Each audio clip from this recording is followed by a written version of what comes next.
morning, YouTube. Dr. Dual Sport. We've got 28 degrees this morning. 28 degrees, and our beginning mileage is 24090. 24090. Well, this is a surprise this morning. The way weather has been lately, we've been, as high as 25 degrees above normal. Our normal for this time of year is about 40 degrees, and we've been as high as 65. The jet stream changed a little bit, and so we've got the jet stream coming down from the north, so it cooled off last night. When I first came out, that thermometer read 24, and then it popped up to 28, just as we're ready to ride here. So it's been some time since we were able to do a polar bear ride. I'm thankful that the opportunity has come, and it worked out okay because I was already up very early this morning. I got a phone call at 4 o'clock this morning, and from my stepmother, and my father, who is 95 years of age. He had a problem and needed my help. He had got up in the night and gone to the bathroom, and as soon as he got in there, he said that he felt like all of a sudden he was dizzy and he couldn't get his breath, and he just toppled over. He bumped his head and scraped up his arm, and probably kind of wrenched his back a little bit. He's in good spirits. He's got a pretty good sized goose egg with an ice pack on it, but he's very coherent and in good spirits. So I'd like to ask you all to maybe kind of put him in your thoughts and prayers. He's been struggling as of late, being 95 years of age. Let's face it, when you're that age, you have congestive heart failure, and he's been battling with water around the lungs and heart lately, and so he has to take the diuretics and potassium to get that water out. And then of course any type of medication that you take has side effects which aren't fun, and but all that said, I want to tell you something else about him. He's led a life of service, and he does not give up easily. He goes out to the gym every day and works out, and he's had a little trouble lately because he's got to where he isn't able to hardly do any cardio anymore. He can't quite do the treadmill, but he still goes out and goes through all the weight machines. And but some days are better than others, and some days he just was kind of having a little hard time getting out there. And then I stopped to see him a couple of days ago, and he was quite excited. He has a close friend by the name of Ross, who is his same age, and sometime last year Ross broke his ankle, and he ended up getting blood poisoning and one thing after the other. Was in the hospital more than once, almost lost him a few times, and since then he's been pretty much bedridden and read a lot of books, but his attitude just hasn't been real chipper for having to sit there. So my father, bless his heart, he took it upon himself to go up to Ross's house and then teach Ross how to exercise. Ross is able to get around on the walker, and so he gets him up there, and these two fine men who are 95 years old, they do their exercises together. And so that just goes to show you what kind of service that he has done all of his life. I want to tell you just a little story about him. In his early days, he was the first man to be drafted from this county. He was 2 weeks from completing his time, and guess what the date was? December 7th, 1941.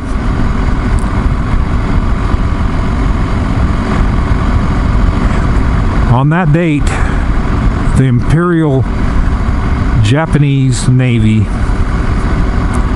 launched an attack on Pearl Harbor with over 500 planes.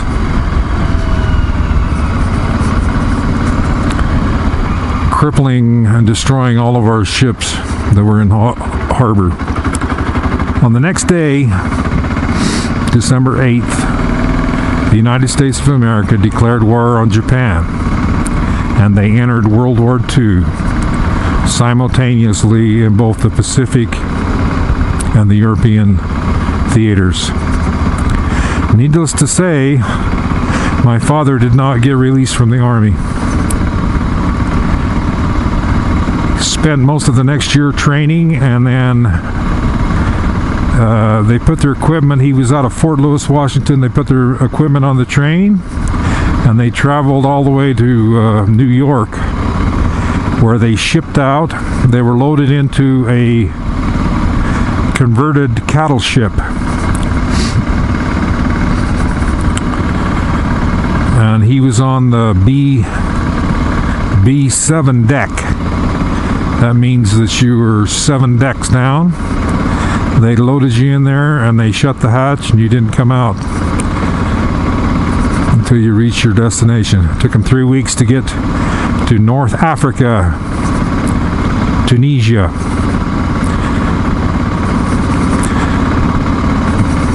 My father spent the next 3.5 years in Europe. He was in 5 D-Day invasions. When you mention that to some people, they say, "What do you mean?" Because they think that the only D-Day invasion was the invasion of Normandy. There were many D-Day invasions. My father was participated in the North Africa, Sicily, Italy, southern France, and Germany, which was also called the Battle of the Bulge. When they were invading Sicily, they how it would take place is he was the battalion motor sergeant. He was over 106 vehicles, all the ambulances, 2 tons, 5 tons, all of the service vehicles, and all of these vehicles were prepared for amphibious assault. They were all the engines were coated with a putty on all the seams, and there were snorkels for the exhaust and the intake. When they went in on the beach that day on their invasion, one of the trucks was not prepared properly, and they lost it. It died. The next day, the company commander, the captain, he told my father, he says, "I want you to go out there and check out that vehicle, see what we can do with that." So Dad went out there and checked it out. the vehicle had been submerged in salt water overnight, and then when the tide went back out, he was able to get out there. He checked it out, and he said that being in the salt water overnight, the windshield wiper motor and the carburetor were completely eaten up. They were gone. So he determined there was no way they could save that truck. He was ready to head back. Just as he did, he heard a noise overhead, and there was a plane coming. He hurried and hit the deck. He crouched down behind some beach matting, and then he heard the missile coming. The next thing he knew, he didn't know how long it was but the missile had lit near him, and it had blown him up in the air, and it had blew off his steel helmet, and he was laying on his back on the edge of a huge crater with his legs hanging over the edge. He said that his ears were ringing. He had the worst headache. He was nauseous, and he was shaking.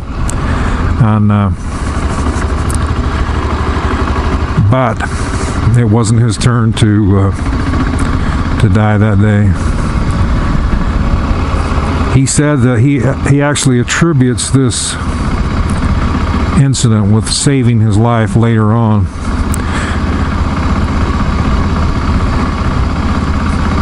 Later, when they had taken Sicily, and then they had taken southern Italy and stayed there for the winter. Then they went into southern France to liberate them. One evening, as usual, the planes would come over and drop the bombs, and the bombs hit for a few minutes, and then they were gone. And he had a good friend who said, "Well, let's go out and see what's going on." And my dad said, "No way, I'm staying right here." He told me that since he had been blown up that first time, he dug his own personal foxtail each evening right at the edge of the tent, and he says, and it was a deep one. He stayed in his foxhole, and his friend went out to check it out, hear the planes come again, and his good friend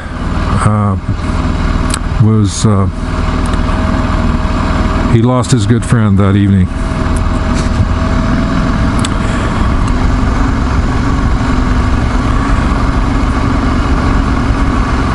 The last invasion they made was the Battle of the Bulge, and you've all heard the stories of how rough and tough that was. My father ended up in Munich, Germany, which is 10 miles from the Dachau prison camp. He still has memories of visiting the Dachau camp. He told me that for 20 miles in every direction there was such a terrible odor that it was unbelievable, from the stench of rotting human bodies.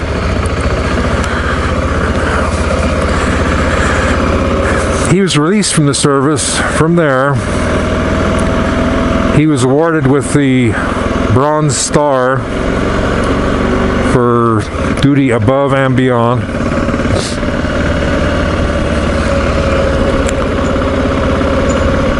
Since he returned home after the war, his total life has been service to others. He was a Boy Scout master for like probably 35-40 years. One time he was the mayor of our town. He's just taken many people under his wing and helped them to learn that of their talents and that they can be a good person and share with others also. He told me that out of all the time that he was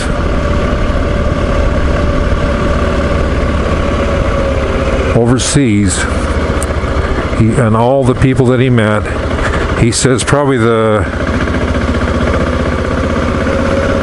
best people, the nicest people were the Germans. He says, but you couldn't trust them because they would lie, because they had to lie to save their life. But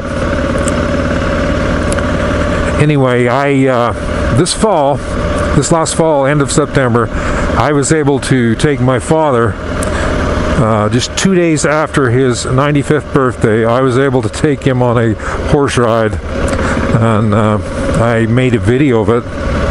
I'd posted it earlier. Title is, I believe, How Much Horsepower Is Enough? Anyway, I'll put a link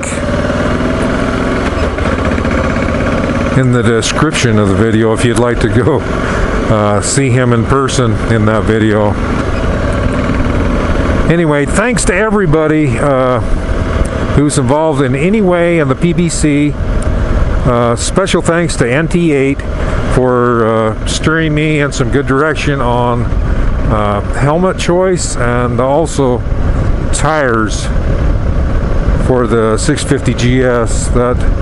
That really helped me out a lot in that snow, and then that helmet, which I'm wearing today with the double lens, the G Max. It's like a really nice helmet. Thanks to all of you who have watched my PBC videos and all the other ones for that matter. And I hope you all have a wonderful day, and I'll just ask you to put Dad in your prayers. I'm gonna go check on him again about 8 o'clock this morning. He's got quite a goose egg on his head. He's got an ice pack on it, and we're gonna, get the home nurse to stop by and check him out. We don't like to just send him out to the clinic because there's, so many people with flu and stuff out there. So, but I say he's in good spirits, and he's a strong person. He's but life is something we all go through, and it doesn't last forever. So just ask you all to wish him best in your prayers, and I guess we're gonna go for a bit of a ride here, and we'll talk at you when we get back. Well, guys and gals, I'm gonna whip into my dad's house here and just check on him, see how that goose egg is going. I hope everything's okay. I hope you can see that ending mileage, 74133.